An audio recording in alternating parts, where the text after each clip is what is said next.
qui nous a donné la force d'être là. Parce que se réveiller le matin, ce n'est pas juste un automatisme comme une machine, on peut l'allumer et le démarrer. Mais c'est la grâce du Seigneur. Et c'est une preuve que le Seigneur continue à avoir un projet sur nous. Alléluia. Même si les choses n'ont pas marché hier, si le matin tu te réveilles et que tout fonctionne bien, ça vient de te donner une nouvelle chance. Alléluia. Amen. Alors nous avons commencé notre séminaire depuis dimanche et aujourd'hui nous sommes pratiquement en train de finir. En tout cas, l'enseignement d'aujourd'hui, ça sera à fin. Parce que le dimanche sera jusque dans les révisions. Amen, amen. Nous sommes en train de parler de l'histoire de Jacob contre Esaü. Je crois que cette histoire est en train de bénir plusieurs personnes. Esaü qui est un chasseur, Jacob qui est un homme de tente. Et Esaü qui est un chasseur habile. Et Jacob, c'est un homme qui reste dans la contemplation. Esaü, c'est quelqu'un qui ne se soucie pas de l'achat de l'avenir. Jacob s'inquiète de vendre son présent et acheter son avenir.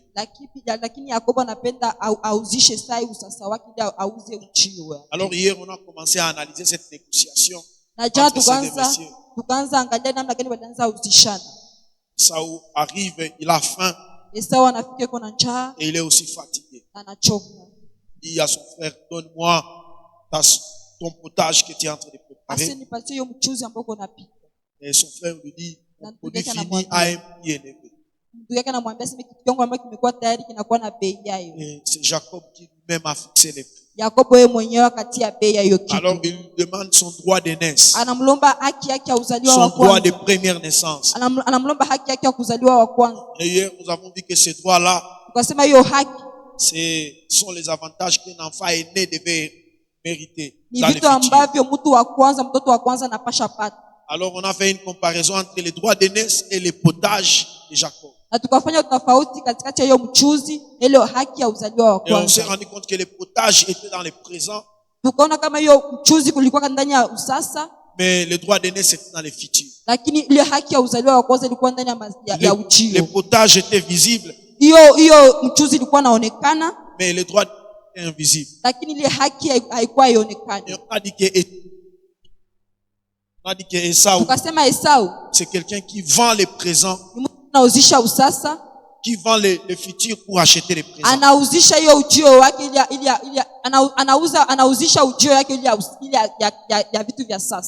Il vend les choses invisibles pour acheter ce qui est visible. Et on a tiré 8 leçons de ces transactions. On a dit la première leçon est que tu ne dois pas négocier en étant affamé, en étant estomac vide. Chaque fois quand les gens négocient estomac vide, ils sont soumis à une pression pour accomplir un besoin.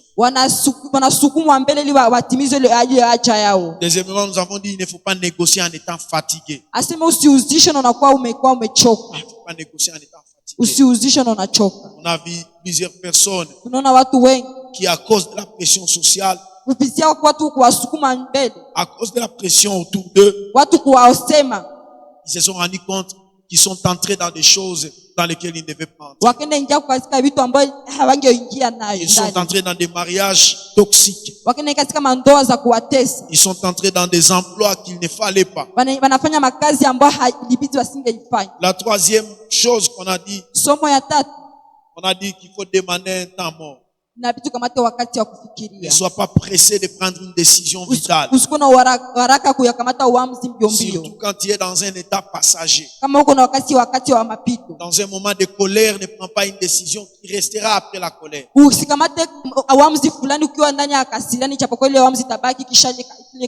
Parce que la colère est passagère. Alors quand tu es dans un état passager, ne prends pas de décisions permanentes. Il y a plusieurs personnes qui prennent des décisions alors qu'ils étaient en colère. Et après que la colère est finie, ils se sont rendus compte qu'ils ont commis une bêtise. Il était en colère contre son mari. Et il s'est mis à dire des choses qu'il ne fallait pas.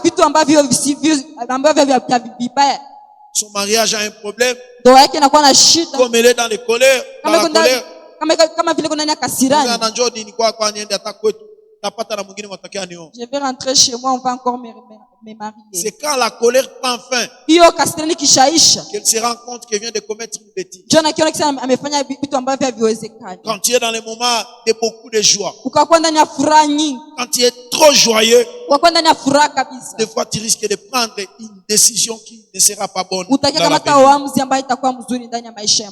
Quatrièmement, nous avons dit il ne faut pas répondre à la provocation. Alléluia. Amen. Quand tu es en train de négocier sur ton avenir, ne réponds pas à la provocation. Il y a beaucoup de provocations qui viennent. Et les plus grandes, ce sont celles qui seront en train de se moquer de ta situation actuelle. Ou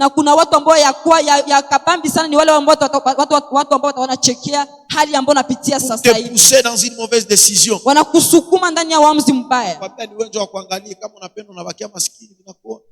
tu veux, tu restes pauvre tel que tu ne réponds pas à la provocation. Mais la cinquième, c'est là où on commence maintenant ce matin. La cinquième leçon dans cet enseignement ou soit dans cette négociation, et que vous devez valoriser ce que vous avez. Regardez la valeur de ce que vous avez. Quand on dit à Esaü, vends-moi ton droit d'aînesse. Vous avez vu au verset 32. Vous avez vu comment il méprise son droit d'aînesse. Il dit, qu'est-ce que le droit d'aînesse pour moi alors que je suis en train de mourir? Il ne le prend pas avec une valeur. Et hier on a dit, si tu ne prends pas ce que tu as avec valeur, les autres vont le dévaluer et te le prendre pour du vent. Du vent. Donc vous devez savoir la valeur de ce que vous avez. Tu dois savoir, même si je n'ai pas d'argent, même si je suis encore pauvre, même si j'habite dans une maison déplorable, mais je sais que ce qui est en moi est très précieux. Je sais que mon droit d'aînesse a une très grande valeur. Même si je suis encore locataire, je peine pour trouver mon prochain repas. Mais ce que Dieu a placé en moi, c'est quelque chose d'important. Sixièmement, n'exagérez pas votre besoin. Alléluia. Amen. Le problème d'Esaü est que il a amplifié son besoin jusqu'au point de le comparer à une situation qui va l'amener à la mort. On lui dit, vends-moi ton droit d'aînesse.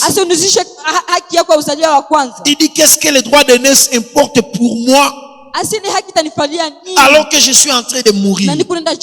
Esaü, non. Tu n'es pas en train de mourir. La famine d'un seul jour ne peut pas te tuer. La famine d'un seul jour ne peut pas te tuer. J'aimerais dire à quelqu'un, ne vends pas ton droit d'aînesse à cause de la famine d'un seul jour.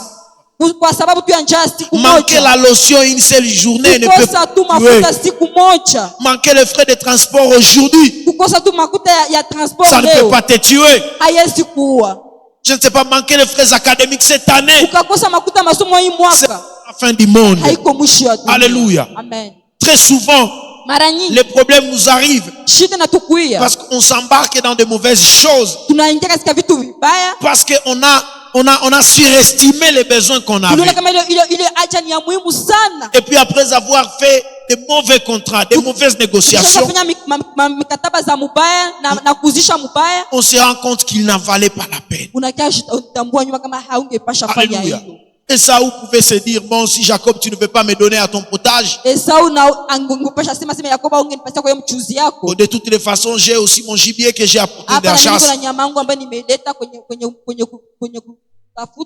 Maliza byako utoke mumafika na mimi nianze piga byako. Laisse-moi commencer aussi à na unakuwaka mchono na yeye lombo sipime ni lombo. Et ça pouvait passer. Et ça pouvait attendre juste 30 minutes. Peut-être que maman Rebecca aussi aurait fini de préparer. Et ça pouvait dire, comme tu ne veux pas, faut que je vais me faire prêter 1000 francs nikimbia hata pa kumalewa niuze hata birai na maraga. J'allais juste aller au même restaurant. Mais Esaü a exagéré son besoin. Alléluia. Amen. Des fois, les problèmes qui nous arrivent, c'est parce que nous exagérons nos besoins. Alléluia. Quand nous sommes dans les besoins, nous montrons aux gens que nous sommes sur le point de mourir. Alléluia. C'est lui qui veut t'aider. S'il remarque que tu es sur le point de mourir, il va t'exploiter. Il va te profiter. Parce qu'il sait que s'il ne t'aide pas, tu vas mourir. Il sait que sans ton aide, ça en est fini pour toi. Alléluia. Amen. Alors des fois, tu es dans les problèmes, tu es dans un vrai problème, mais tu négliges ça. Ça c'est rien. Bon, d'après tout, rien ne m'est arrivé qui n'arrive pas aux hommes. Je vais résister sachant que j'ai des promesses. Alléluia. Amen. Au besoin, il faut négocier l'offre à la baisse. C'est la 7e leçon. Négocier l'offre à la baisse. Et ça, on lui dit, vends ton droit d'aînesse. Il ne sait même pas de baisser les prix. Il ne prend pas le temps de réaliser que ce prix-là est très grand. Et ce problème vient d'où? Des autres points qu'on vient de citer là. Il a faim. Il est fatigué. Il ne prend pas en valeur son droit d'aînesse. Mais au-delà de ça, il a exagéré son problème. Et il ne prend pas le temps de baisser les prix. Il ne prend pas le temps de faire une contre-offre. Il dit non, le droit d'aînesse c'est trop pour ce repas. Il pouvait peut-être dire non. Je ne te donne pas mon droit d'aînesse. Au lieu de te donner mon droit d'aînesse, je chasse pour toi pendant une semaine. Ou bien si je te donne mon droit d'aînesse, toi aussi tu dois devoir me préparer des nourritures pareilles chaque jour dans ma vie. Il devait proposer quelque chose qui puisse égaler ce qu'on lui demande. Mais il n'a pas baissé les prix. Alors la question que j'aimerais poser, s'il ne baisse pas les prix, le problème c'est celui qui lui a vendu à très cher, ou bien le problème c'est à lui qui n'a pas si négocié. Alléluia. Ça on atoka Virunga ulienda uza istilo. Wakuiza umeuza ngapi? Hii mimi nauza $27. Baniambia inaandikaka kulele za mimi. 27. Bora hii ni 200 francs hapa mkioski ya mkati. Le problème c'est le problème de qui? De toi l'acheteur ou bien du vendeur? C'est le problème de l'acheteur. Tu n'as pas si négocié. Tu n'as pas si baissé les prix. Et moi j'aime la ville de Goma. Le prix dépend de celui qui vient acheter. Alléluia. Amen. En tout cas, nos frères de Bukavu nous ont enseigné quelque chose ici. Le prix dépend de celui qui vient. Il n'y a pas un prix fixe.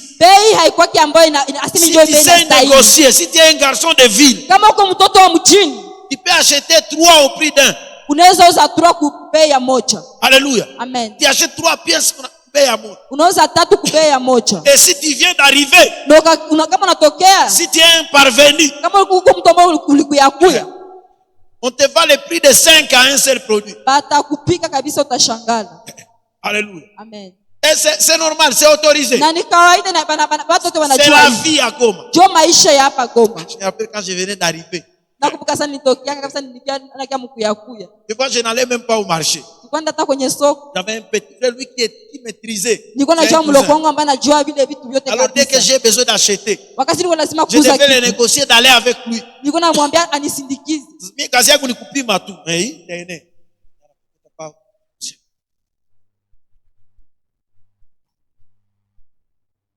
15 $2. Voilà, tu vas 15 à la mapia au 6. Ah, de 15 à 6. Ah, na vie ici c'est à panne. Tu vas faire quoi semblant à quoi? Non mais moukou quoi. Ça je ne savais pas. Ile sikuwa nabijua. Chez nous on te dit le prix, hautata discuter maana kwa turujua akakwambia tu bei unapana pale na hautapunguza. Mai manaweza hata kutukana. Et ici à Goma le prix dépend de l'acheter. Hapa bei inalingana mtu mwenye anauza. Esau vient dans les marchés comme les boss. Esau anakia ndani ya soko kama vile mtajiri. C'est pas le problème de Jacques. Haiko shida ya Yakobo. Et la 8e leçon. Na somo ya nani? Et qu'il faut acheter le futur. Inabidi uuze ujio. Dans chaque négociation que tu fais, katika kuuzisha yote ambayo fais un effort. Fanya nguvu yote. Ceux qui achètent. Ukuwe miongoni ya wale watu ambao wanauza ujio. Alléluia. Amen. Dans tout ce que tu fais comme négociation. Katika yote ambayo utauzisha. Et ces réflexes là. Ukuwe na hiyo akili. De négocier pour le futur. Uuze ujio. Alléluia. Amen. Et que ça soit un automatisme chez toi. Ikuwe kama vile ya kawaida kila wakati. Et les réflexes de négocier le futur. Akili yote ikuwe ya kuuza tu ujio. Tu dois savoir une chose. Inabidi utambue kitu. Et que le présent est cher. Sasa iko na bei kubwa. Mais le futur est moins cher. Lakini ujio iko na bei chini. Le présent est cher. Sasa iko na bei. Mais le futur est moins cher. Lakini ujio iko na bei chini. Alors dans toute négociation que tu feras dans ta vie, uzisho yote ambayo utafanya hapa katika maisha yako. Kumbuka kesho. Pense au futur. Kumbuka kesho. Quelqu'un me demandera combien coûte le futur. Quel est le prix du futur? Le prix ou la valeur du futur dépend des yeux de celui qui entre. Alléluia. Il y a ceux qui ne regardent pas le futur et ne lui donnent aucune importance. Mais il y a ceux qui regardent le futur et ils savent que dans l'avenir, ce quartier ici sera l'un des quartiers les plus chers. Alléluia. Je connais une personne à qui on a proposé d'acheter dans ce quartier ici. C'était il y a des années passées, la personne qui était en train de me relater l'histoire. On est le quartier à Mama Kiongozi. Pale balikuwa kana nikuze pale tu $50 balikatie 50 50. Et à l'époque on me proposait, je disais moi quand est-ce que j'irai vivre là-bas? À l'époque la ville de Goma s'arrêtait juste au niveau de l'hôpital général. Quand on lui disait kule biko na kata parce ukaleta tu 50 nienda kufanyishia pale kwa terrain kabana. Sasa mimi naenda ishi kule mpori siku gani? Mais la personne me le disait avec regret, il n'y a pas eu 2 ans. Il me le disait avec regret. Et puis il me dit, la personne m'a dit, leo hata banipatie ya Kilimanyoka. Même si aujourd'hui on me donne hata ya Kibumba ndaikamata. Même à Kibumba je vais prendre ça. Alléluia. Souvent nous apprenons de nos erreurs. À la même époque, il y a ceux qui avaient fait la même affaire. Alléluia. Amen. Et la personne jusqu'aujourd'hui, elle a des remords. Je me dis chaque fois quand elle vient de ce côté ici, quand il vient visiter ici, ou soit il vient en promenade ici, quand il regarde des genres de maisons qui sont dans ces quartiers, quand il regarde quel est le prix des parcelles dans ces quartiers, je me dis sûrement qu'il s'est dit j'avais commis l'erreur de ma vie. Alléluia. Le futur a de la valeur aux yeux de celui qui sait. Il y a Jacob et il y a Esau. Pour Esau, le droit d'aînesse ne veut rien dire. Et hier, on a dit peut-être que c'est parce qu'il l'avait et il était sûr de l'avoir. Alléluia. Amen. Esaü a acheté les produits finis très chers. Esaü a acheté les produits finis très chers. Alléluia. Amen. Mais si vous remarquez dans les textes, on rentre dans Genèse 25. Genèse 25, verset 33. Jacob dit, jure-les-moi d'abord. Et il jura et il vendit son droit de naissance. Jacob demande à Esaü de prêter un serment. De jurer. À leur époque, le serment avait la valeur de contrat aujourd'hui.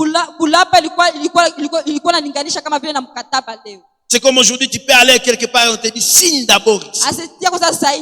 Quand tu as signé, ça veut dire que tu as accepté tout ce qui est dans ce contrat. Alléluia. Amen. Et à leur époque, il n'y avait pas de cours et tribunaux. Il y avait instance juridique pour aller suivre ces dispositions. Mais ils avaient une conscience que Dieu regardait. Alors quand tu as juré, par respect pour Dieu, tu ne peux pas rétracter ce que tu as juré. Parce que dans leur société, ils avaient un respect pour Dieu. Jusqu'au point où il ne pouvait même pas citer son nom. Alléluia. Amen. Alors lorsque Jacob demande à Esaü de jurer, Jacob cherche la garantie pour son futur. Cela veut dire qu'il connaissait bien son frère. Son frère pouvait te dire aujourd'hui et demain renier ce qu'il a dit. Alors Jacob a profité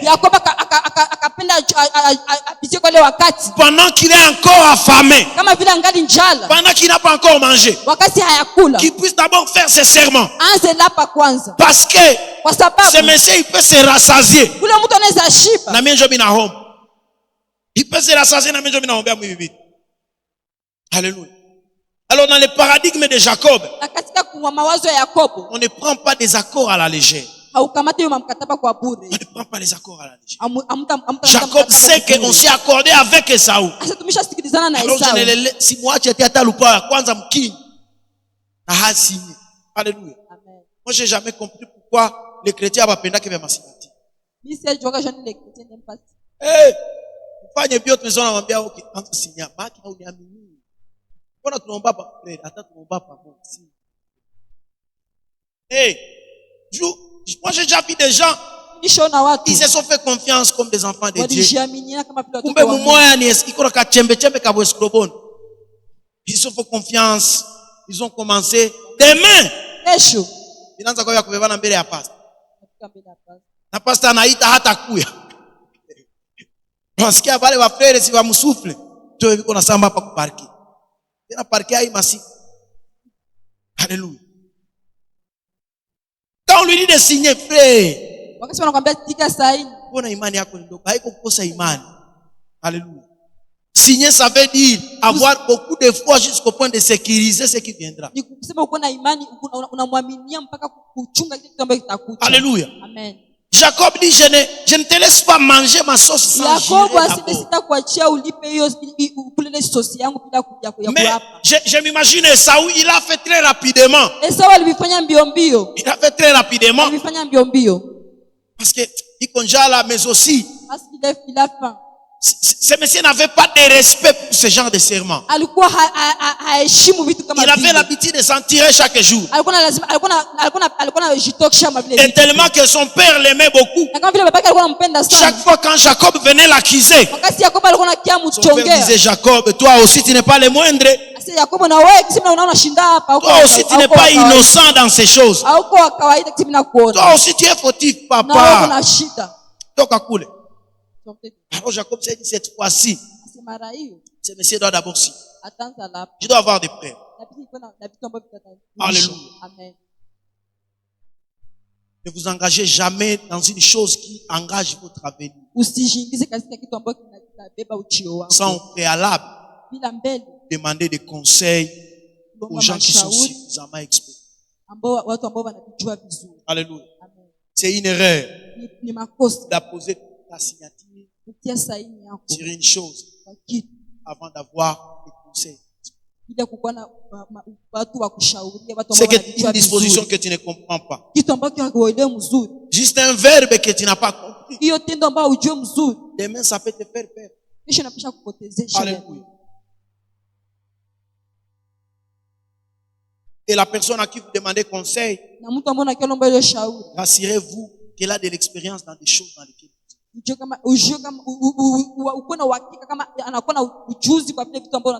ne demandez pas de conseils à quelqu'un qui ne sait rien.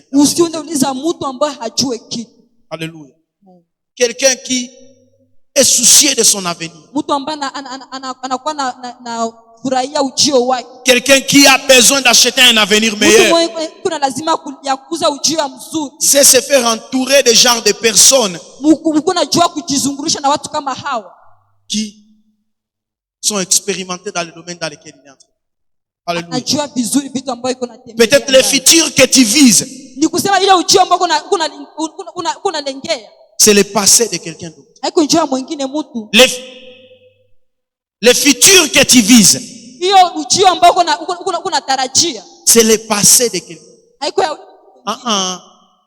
Ujio yenye uko na tarajia jo passé ya mtu mwingine. Amen, amen. Donc là où tu es en train d'aller, c'est là où quelqu'un d'autre vient. Quelqu'un d'autre y est déjà passé. Alors, ne t'avise pas d'aller dans un chemin inconnu sans demander conseil à certaines autres personnes. Peut-être si Esaü pouvait demander conseil à son père, son père pouvait dire petit, à cause de la soupe, ne vends pas ton droit d'aînesse. Alléluia.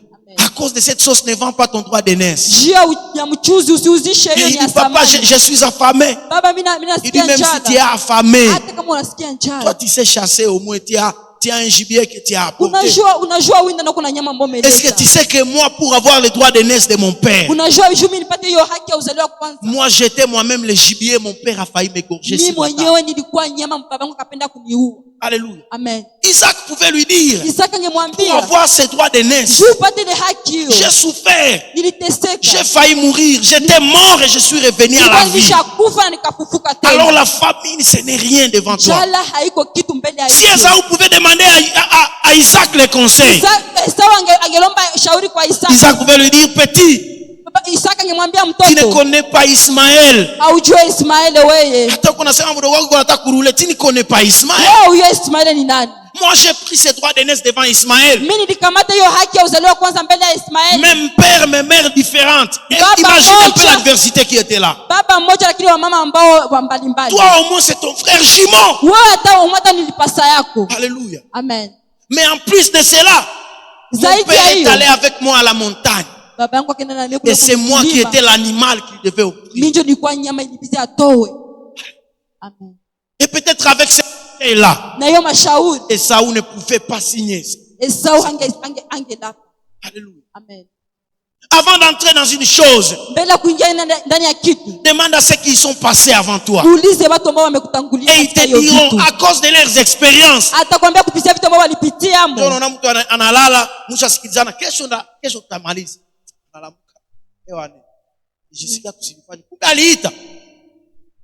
aliita mtu moya ya unatafa kope na ule ndio jina yetu tunampanga mkartie na hiyo ndio barulo mwendre geste na kurule mwendre geste na unata home mwanamke wane iliona hivi vitu tuviache kwanza uliona yetu viache ndio maana mimi sipende vitu vya kulalisha cooperation na pena tiktak unatani zamani. Amen, amen.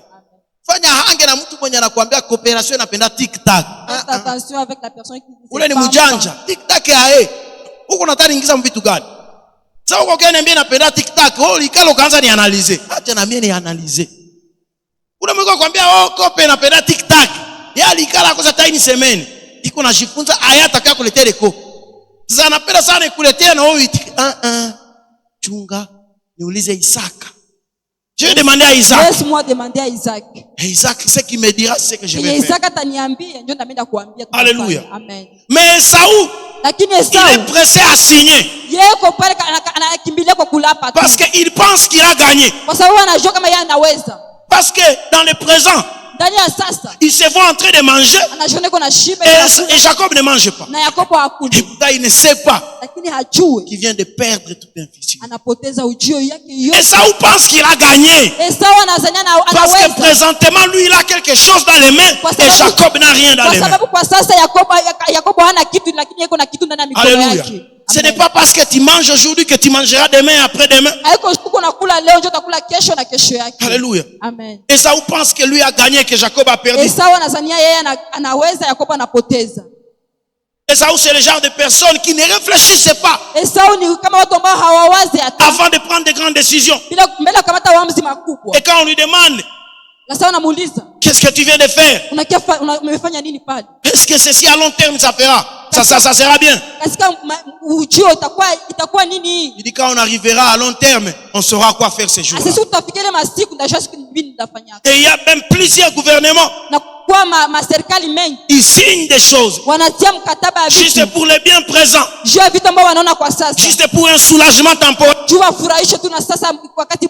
Mais ils ne prennent pas la résolution de voir à long terme est-ce que cet engagement dans lequel on vient de se mettre, ça ne nous coûtera pas. Et quand on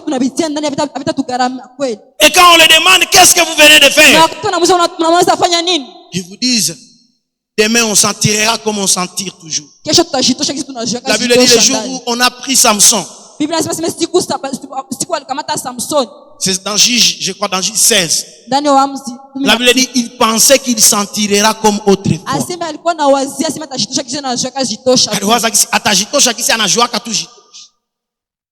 Et c'est peut-être ce que Esaü pensait. Alors quand ils arrivent dans l'avenir, c'est là où on va arriver maintenant. Ils pensaient qu'ils vont traverser sûrement. Quand on lui dit là devant, il y a une rivière. C'est dit ça n'a fait qu'à couler pour rivière. Et puis quand il arrive à la rivière, il se rend compte qu'il avait vendu les ponts. Il se rend compte qu'il avait vendu les ponts. Ne sois pas du nombre de ça. Alléluia. La sauce de Jacob n'a pas une grande valeur. Mais Jacob l'a utilisé pour acheter tout un avenir. Ça veut dire quelque chose que tu peux négliger aujourd'hui. Tu le prends sans valeur. Ça peut te faire coûter tout un avenir. Ça peut te coûter tout un avenir. Alléluia. Amen. Et Esaü prend une décision qui engage son avenir. Pas seulement son propre avenir, mais aussi l'avenir de ses enfants, l'avenir de sa progéniture. Et tout ça, après avoir mangé, la Bible dit il but et il s'en tira comme si de rien n'était. Comme si de rien n'était. Parce que Dieu donné, il y a plusieurs personnes. Ils s'en tirent alors qu'ils viennent de leur avenir. Et ils pensent qu'ils viennent d'avoir un moment de plaisir. Alléluia. C'est l'exemple d'une jeune fille qui est pleine de rêves. Elle est pleine de rêves, pleine d'ambition. Elle se dit un jour je serai médecin. Et les rêves porter la blouse blanche avec le stéthoscope sur les... Elle se voit traverser les rues, les pavillons de l'hôpital. Mais un jour, un jeune garçon vient la courtiser. Elle pense avoir trouvé l'homme de sa vie. Mais c'est que d'un côté, elle a un rêve. Elle sait que d'un côté, elle a un rêve. Elle sait qu'elle a un rêve.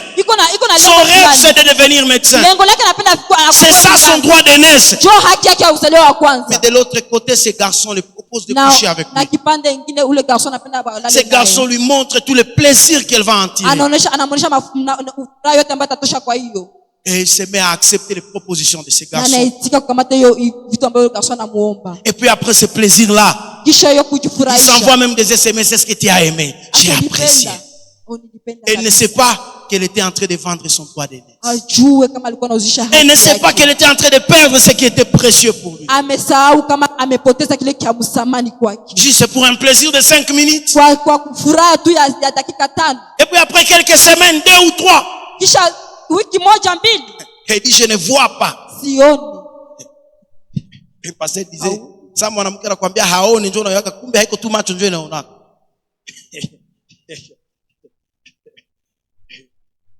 Mbona macho inaona unagonja kutafutia lineti haiko kuona ya macho. Frère, ushakata lubanza. Elle dit, je ne vois pas. Tu ne vois pas comment? Vois clair. Je ne vois pas. Elle a vendu son droit d'aînesse. Et là, il se retrouve entre deux choix.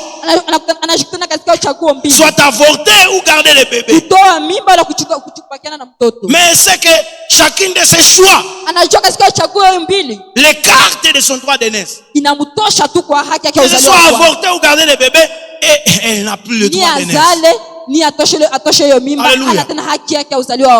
C'est l'histoire d'un jeune garçon qui est plein d'avenir.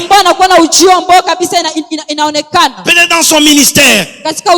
C'est un bon prédicateur. Il prêche bien. Il chante bien. Et tout le monde dit, celui-ci ira loin. Il sera notre fierté. Il sera la fierté du village.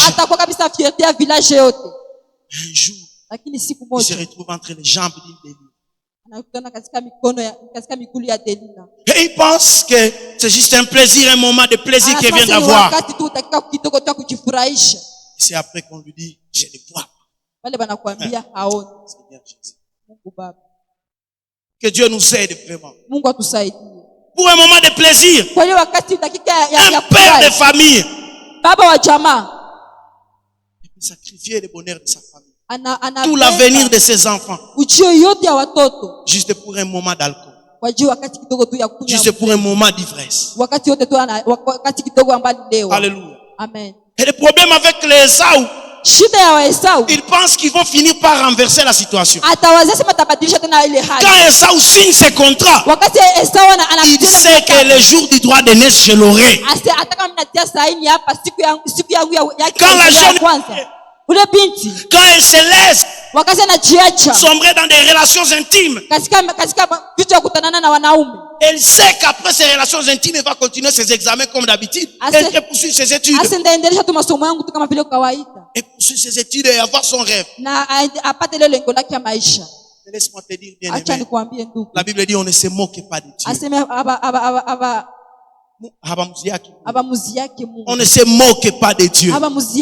C'est que l'homme aura semé, il les moissonnera. Alléluia. Et ma mère me disait toujours, je n'oublierai jamais, celui qui sème le vent récolte la tempête.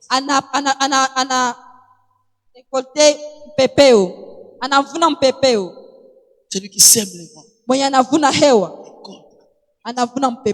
on ne récolte que ce qu'on a semé. Mais c'est ça encore mon problème avec Esaü. Le jour de la récolte, il veut récolter ce qu'il a déjà vendu. Je vous ai parlé de la cigale et la fourmi la fois passée. La cigale était tout l'été. Pendant ce temps-là, la fourmi est en train de se battre.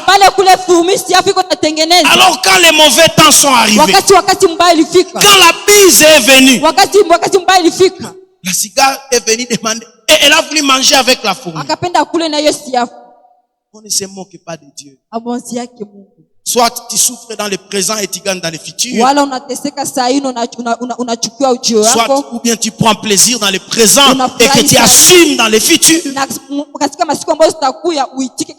Est-ce que je suis en train d'enseigner quelque chose? Amen.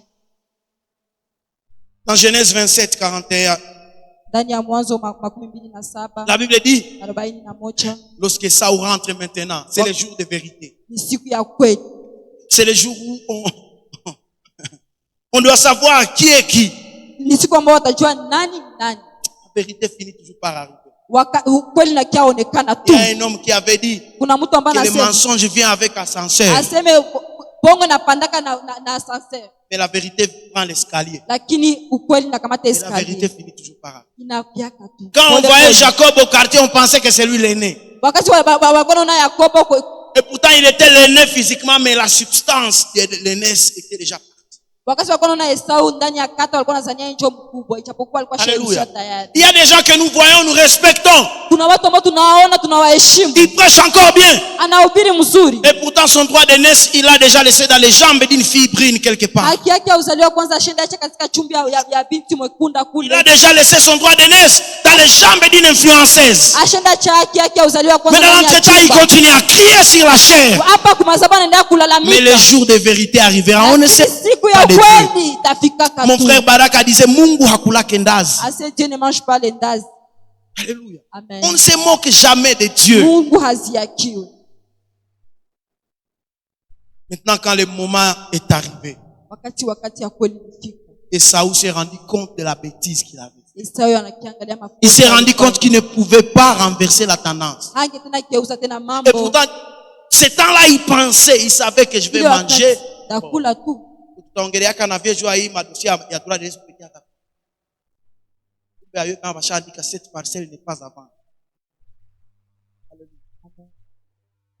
Vous savez, parfois votre présent ne ressemble pas à votre futur. Wakati nyingine usasa yako haifanani na uchio yako. Parfois ton présent contredit ton futur. Wakati nyingine usasa yako iko mbalimbali na uchio yako. Alors ne laisse pas les pressions du présent te faire prendre de mauvaises décisions. Usiache nguvu za saa hizi wache upoteze uchio yako. Alléluia. Amen. Tu es encore jeune aujourd'hui, ça va. Uko kijana leo ni kweli vizuri. Mais est-ce que si on montrait la vidéo de ta vie d'aujourd'hui à tes futurs enfants, est-ce que tu seras fier d'être leur papa? Wakaonesha watoto wako hii maisha ambayo unapitisha leo, est-ce que utafurahia kweli?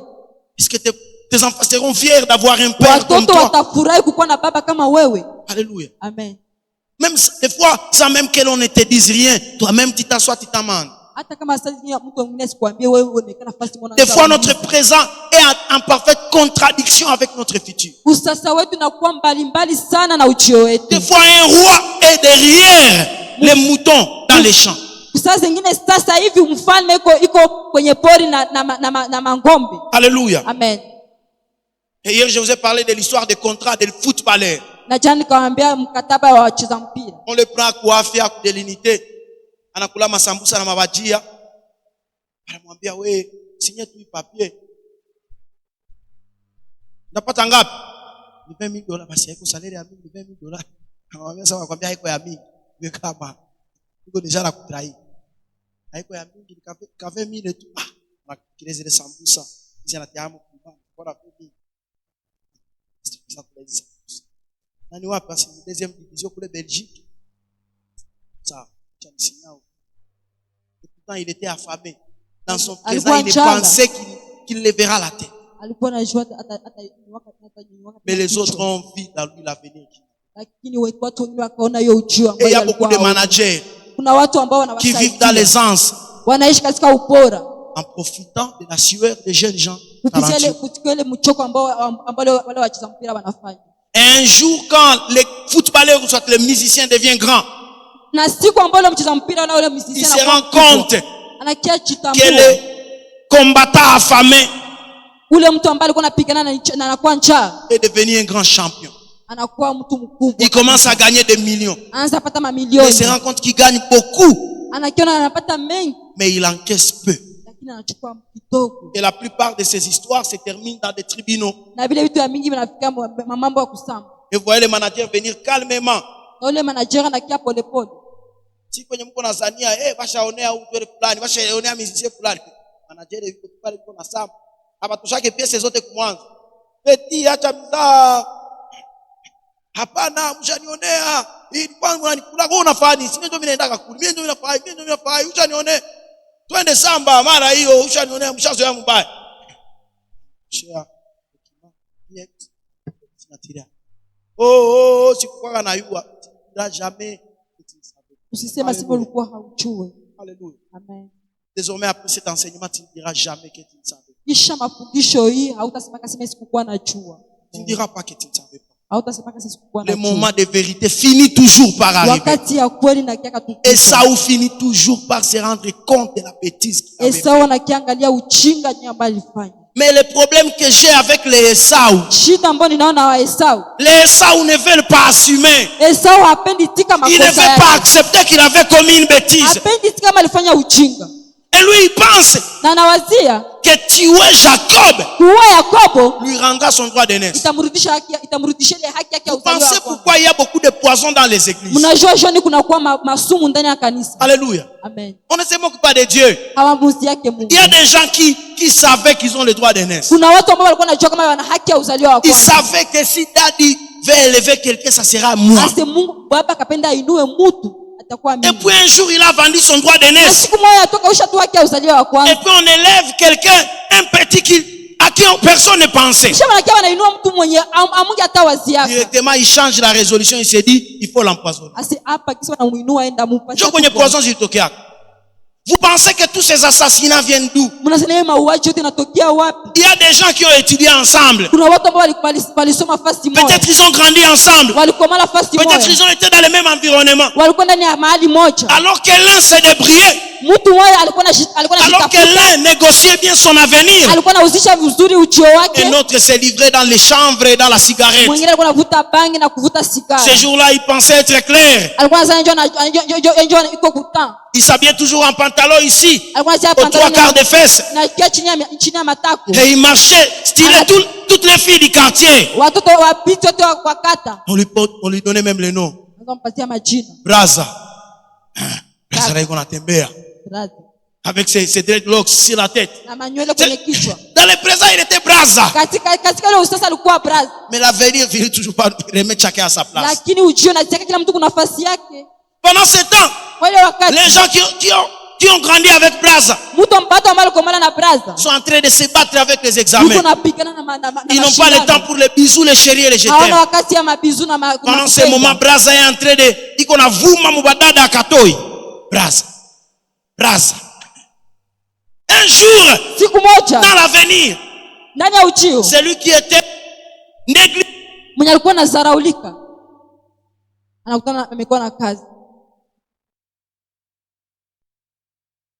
se retrouve, il a déjà un boulot. Alors qu'est-ce qui se passe?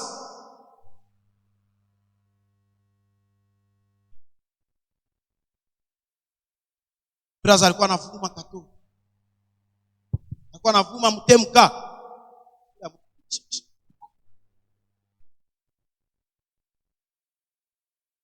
Et un jour l'avenir remet à sa place. Qui était négligé se retrouve à une bonne posture. Et les Braza d'autrefois, il se rend compte qu'il a maintenant des factures à payer. Il y a Snell et Mekoué, il y a Régie des eaux, il y a loyer, il y a Nine, on a vu ça. Pendant ce moment, on a eu petit combat là. Iko naendelea iko navuma ikawa washakuwa na maroho mbaya, personne ne te doit rien. Kama washajiona walipata neema. Et puis les gens qui sont comme ça, ils pensent que les autres avaient juste de la chance. Alléluia.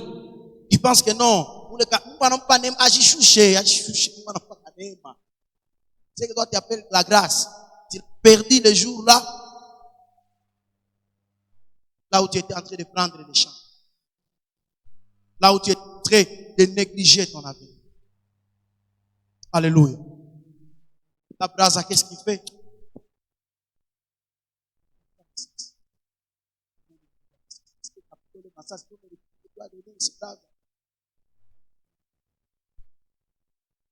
Et Saoul dit, je vais tuer mon frère. Il y a une histoire que l'on donne. L'histoire de deux frères qui ont grandi ensemble.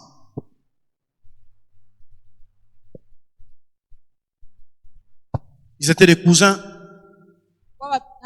Ils ont grandi ensemble. Mais pendant que l'un s'occupait à lire des livres et à travailler, un autre s'est laissé dans la délinquance. Alors un jour dans l'avenir, celui qui se mettait à lire, ils avaient tous le même âge. Celui qui se mettait à préparer son avenir. Il s'est retrouvé conseiller du roi. Il s'est retrouvé conseiller du roi. Et son cousin, qui s'est laissé dans la délinquance, il est devenu chauffeur sur les bateaux royaux.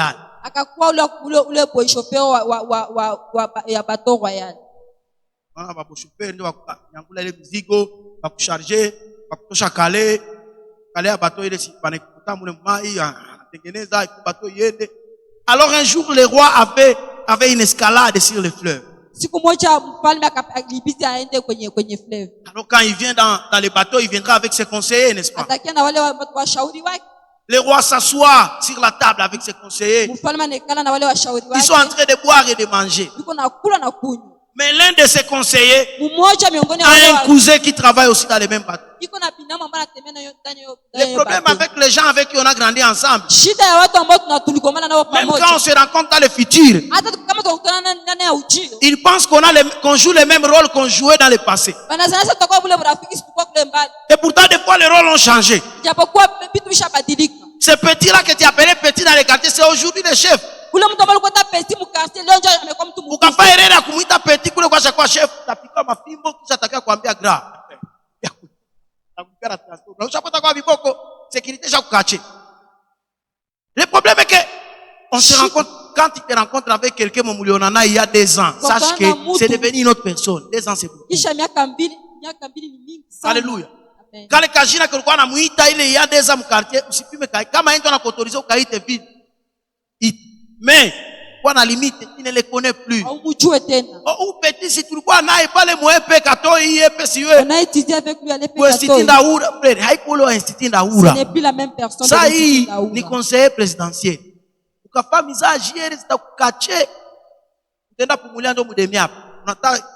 Unataka kusema vile na shida. Alléluia.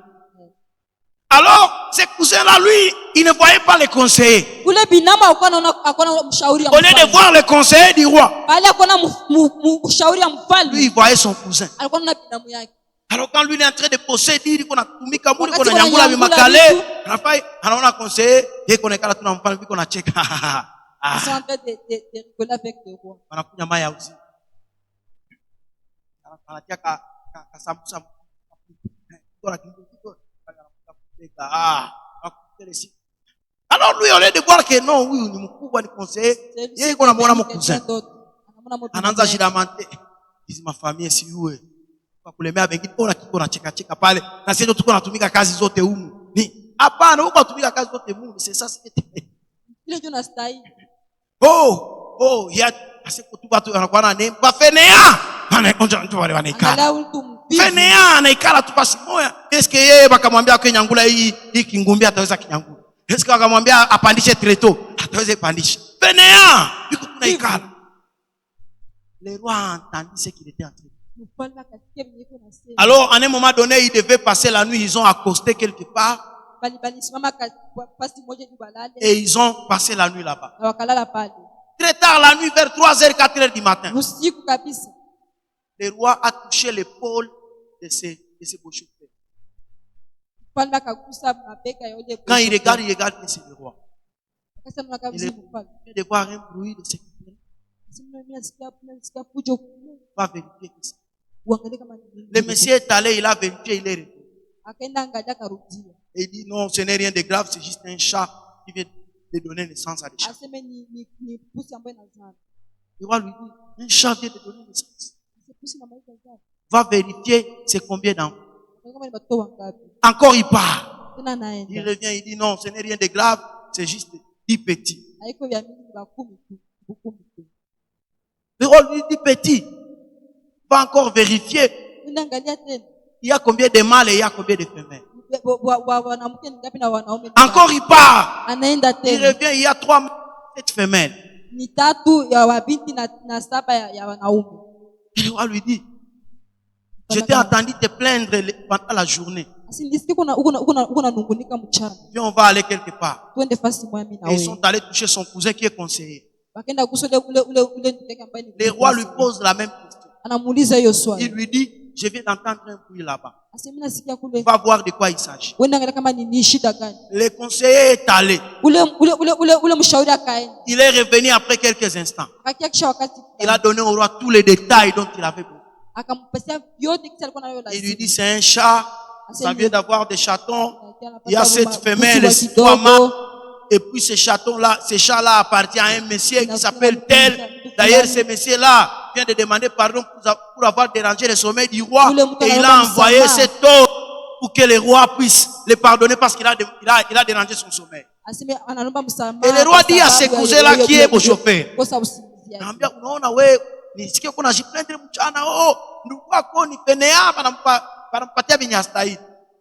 toi, je t'ai envoyé.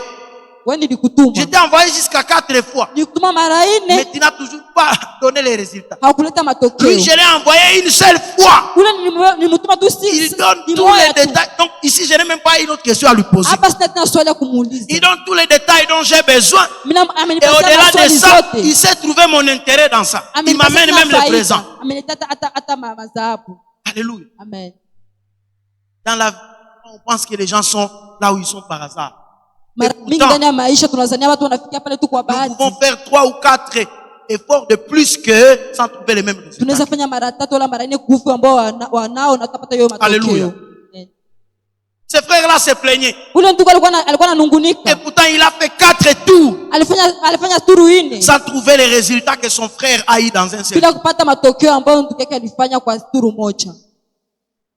Je vous ai dit ici avant-hier, à un moment donné, j'ai failli me plaindre. Seigneur, pourquoi je n'ai pas ça? Pourquoi je ne suis pas comme ça? Pourquoi il n'y a pas ça? Il n'y a pas ça. Un jour, le Saint-Esprit me demande, est-ce que tu mérites ce que tu es en train de faire? C'est pourquoi tu es en train de te plaindre. Je me suis dit, mais je mérite quoi? Je commençais à en dire, mais je ne mérite pas ça. Et depuis ce jour-là, il m'a dit, avant de te plaindre pour quelque chose, fais un effort. Parce que notre Dieu est le juste juge. Son trône, c'est un trône de justice et d'équité. Il n'est pas Dieu n'est pas injuste pour élever l'un et laisser l'autre. Il y a sûrement quelque chose que celui qui est élevé a fait ou soit qui connaît que cet autre ne connaît pas. Alléluia. Ce n'est pas pour rien que tel peut prêcher son message et être écouté par des millions et tel autre prêche, il n'est pas écouté. Il y a sûrement ce que celui-ci connaît et il fait et celui-ci ne connaît pas. Alléluia. Ce n'est pas toujours la sueur qui est la différence entre les hommes. Des fois, il y a des connaissances que tel a que je n'ai pas.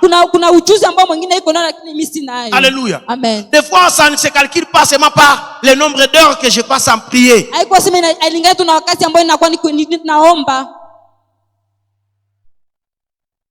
Mais souvent, c'est aussi par les connaissances qu'il a que moi j'ai. Alléluia. Amen. Que Dieu nous aide à ne pas être des plaintifs comme des Esau. Les Esau ont des plaintes du genre, il a profité de moi. Il n'a pas profité de toi. C'est toi qui étais consentant. Esau dit, je ne savais pas que c'était autant grave que ça. Si tu ne savais pas que c'était autant grave, tu dois devoir assumer Esau. Esau dit, est-ce que je vais souffrir toute ma vie à cause juste d'un repas? Est-ce que tout ceci doit m'arriver juste à cause de ça vraiment? Esau rejette la faute sur tout le monde. Un jour on était quelque part, Papa Isidore. C'est un ami avec qui on étudiait qui m'a amené chez son grand-père. Son grand-père était riche, il habite en ville à côté de Magali. Alors il avait un enfant qui était ivrogne, un des oncles de mon ami. Presque tous les autres enfants du grand-père, ils étaient élevés, ils avaient des boulots. Mais celui-là, il était là à la maison. Alors son père vivait avec lui dans la sagesse. À ce niveau-là, le père ne lui interdisait rien et ne lui demandait de faire rien. Donc, le monsieur entrait quand il voulait, il sortait quand il voulait, il faisait ce qu'il veut. Alors ce jour-là, on était là, on est en train de causer avec le grand-père dans le salon. Le monsieur arrive, il est ivre.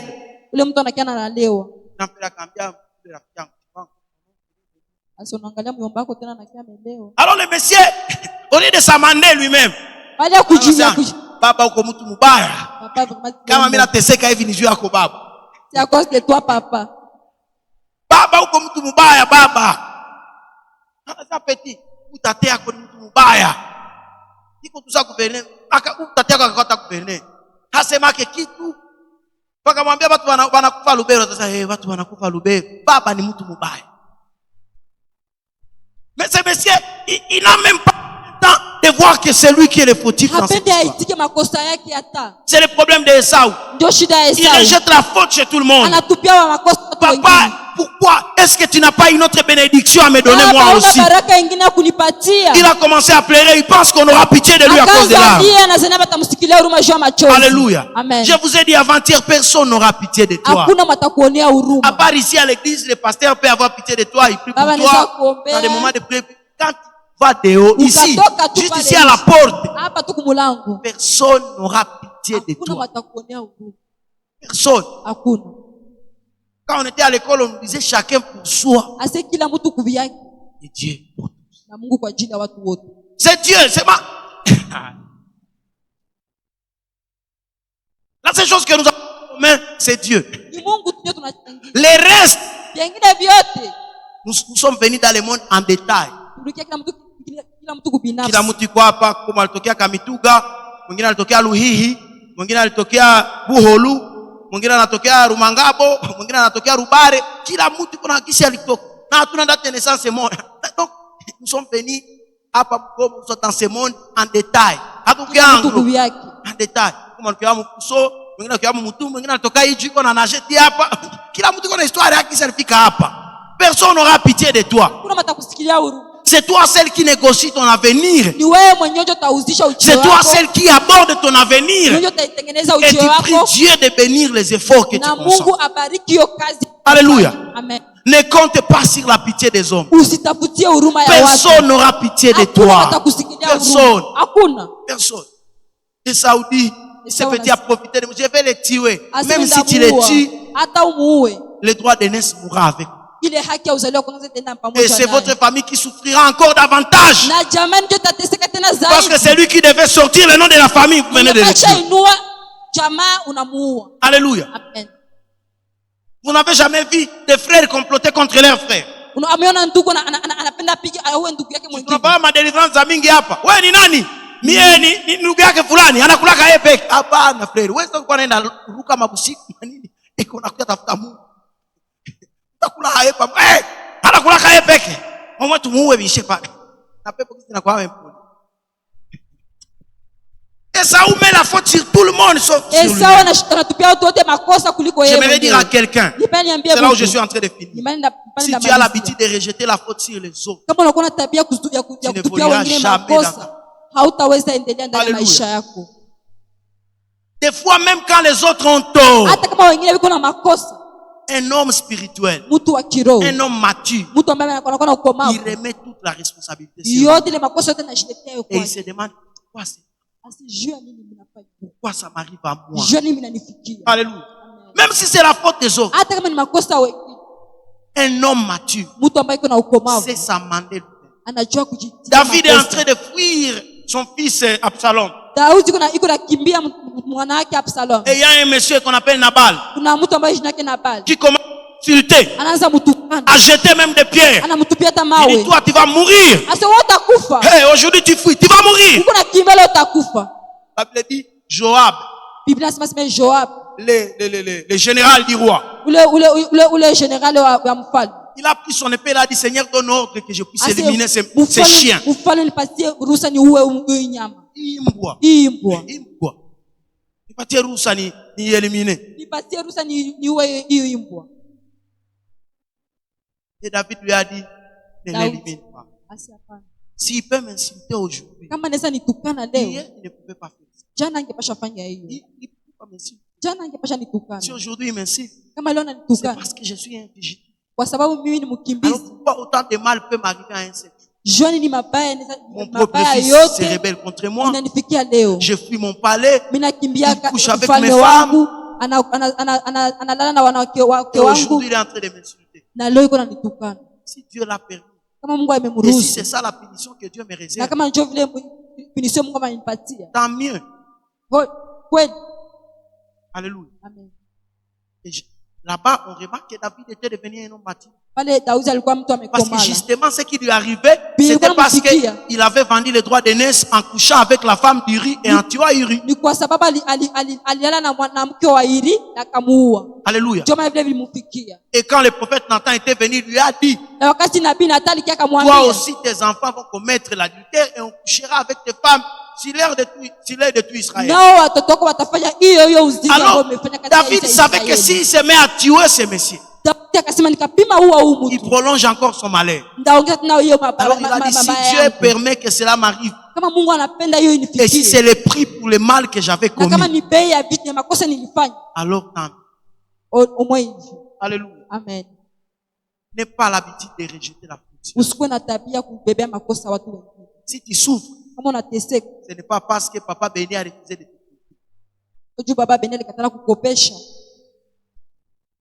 C'est parce que le jour où il apprenait d'épargner $1, toi tu mangeais les pizzas et les shawarma. Alléluia. Et très souvent les gens qui deviennent méchants, ce sont les gens qui ont profité de leur vie. Il a profité de sa vie. Il a fait sa vie. Mais aujourd'hui anaanza shika watu mihali ili kanisa hawasaidiana. Ile kanisa bana upendo hawasaidianaki. Sasa pray, si tuko na kusaidiana mafundisho. On t'aide avec des enseignements comme ce genre. Sasa tunafundisha na sisi tuko kufundisha na Mungu afundishe. Sisi wote tunaenda vitia en pratique pamoja. Wewe unaenda lala, sisi tunaenda vitia en pratique. Kesho ile kanisa hapa vile wote wa magari vraiment. Hawezi kotize mtu $5. Wavyo wa magari hawasaidia nake ngoja niende hata huku Moarshi na kula hata kusaidia you will kemba. You will kemba. Hii kanisa upi anakuyaka na TX. Kuna dadi, kuna gari hii. Prema huyu dadi akasema tu alitosheza 5. Eske binaweza mshini? Vitakuwa vimempunguza hapana. You will kemba. Et puis tant que tu n'as pas encore compris que c'est toi qui dois être amendé, na Mungu naye atawapiga upopo hawatataona. Tuzo unasikia no ndio vile ulikuwa ndoa ya kaka perfect unamfanyia load part. Nasikia tuna roho na kuluma. Mbona mimi hawanioni baba? Na mituni nzambe. Mbona nini boye? Minyoko uti wapi? Minyoko uti kaka nayo moko. Naitokana tu na wewe mwenyewe. Papa sie uti wapi? Mashida zinakuia wapi? Zala. Unaona tena wanamsaidia. Kwa nini watamsaidia yule marapili na baba hapana? Tangu kwa reflection. Mungu naye atapiga upofu mpaka siku umeelewa. Amen.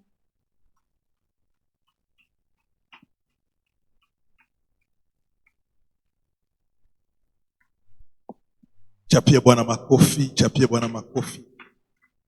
Chapia Bwana makofi. Oui?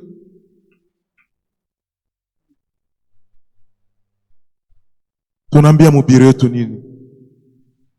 Mungu ambariki na muongezee. Cher papa, Joseph refusa l'offre de la femme de Potiphar. Quand Joseph refusa l'offre de la femme de Potiphar, il regarda son futur en face. Joseph angeangukaka na mke wa Potiphar, angeonaka ufalme. Mungu akubariki mtumishi wa Bwana. Basi tunamshukuru Mungu kwa hii message yenye ilikuwa kapitali sana.